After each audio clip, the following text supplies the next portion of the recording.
Oke, mari kita selami topik ini. Hari ini kita bakal membedah sebuah temuan yang jujur aja sangat membuka mata. Ini dari Jurnal Pendidikan Anak Usia Dini UIN Mataram yang menyoroti studi kasus di TKIT Al-Um Cirebon. Kita bakal bahas sesuatu yang mungkin diam-diam terabaikan selama masa pandemi dan transisi ke normal baru. Kita semua tahu persis betapa lelahnya beradaptasi kan? Tapi ulasan kita kali ini dijamin bakal mengubah total cara pandang Anda tentang apa yang sebenarnya terjadi di dalam kepala anak-anak kita, persis saat rutinitas harian mereka tiba-tiba jungkir balik. Sebagai orang tua, Anda sudah melakukan tugas yang luar biasa hebat. Anda memastikan masker terpasang rapat, nutrisi mereka tercukupi, dan tentu saja mengingatkan mereka untuk cuci tangan entah berapa puluh kali sehari. Usaha keras menjaga keselamatan fisik ini benar-benar patut diacungi jempol. Tapi, di tengah semua hiruk-pikuk itu, ada satu pertanyaan tajam yang harus kita renungkan. Sudahkah kita melindungi pikiran mereka? Ini ibarat titik buta atau blind spot raksasa buat kita semua.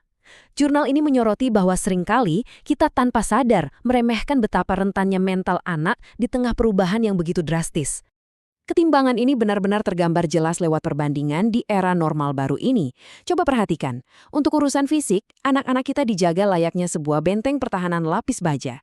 Ada masker, suplemen, dan protokol yang super ketat.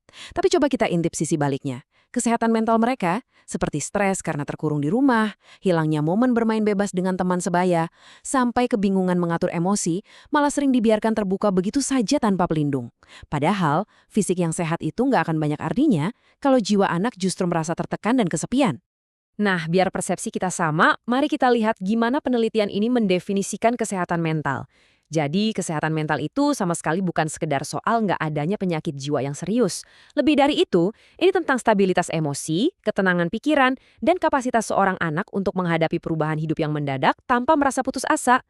Coba Anda bayangkan kekacauan di dalam kepala mereka.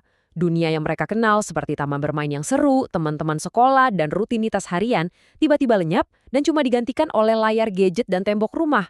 Pasti berat banget kan? Dan itulah realitas pahit yang harus mereka telan.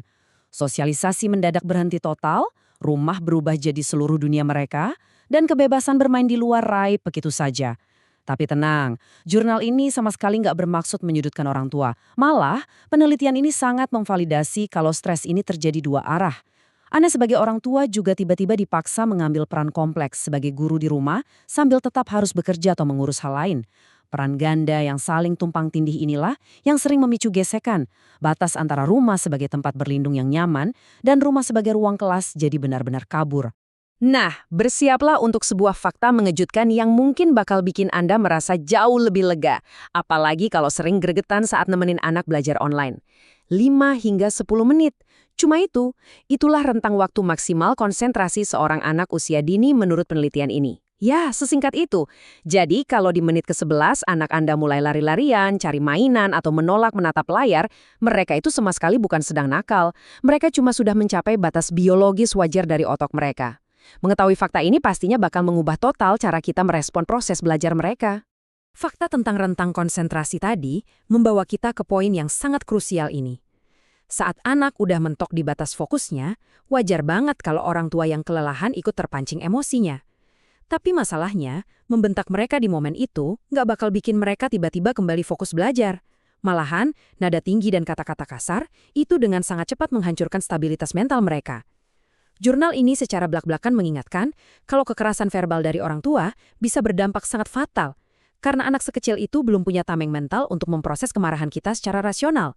Yang paling menarik dari temuan ini adalah soal analogi cermin. Anak-anak usia dini itu ibarat peniru tingkat dewa. Mereka terus-menerus memindai, merekam, dan menjiplak persis apa yang mereka lihat dari orang-orang terdekatnya. Kalau kita sebagai orang tua memproyeksikan stres, kepanikan, dan rasa frustrasi, anak bakal memantulkannya kembali dengan sangat sempurna lewat kecemasan atau perilaku tantrum. Gampangnya, orang tua itu ibarat termostat pengatur suhu emosi di dalam rumah. Suhu emosi yang Anda atur, yaitulah suhu yang bakal dirasakan dan diserap langsung oleh anak-anak Anda. Mendengar semua ini, wajar banget kalau kita merasa tanggung jawabnya besar luar biasa. Memang bisa bikin sedikit kewalahan, tapi mari kita geser fokusnya dari masalah menuju solusi.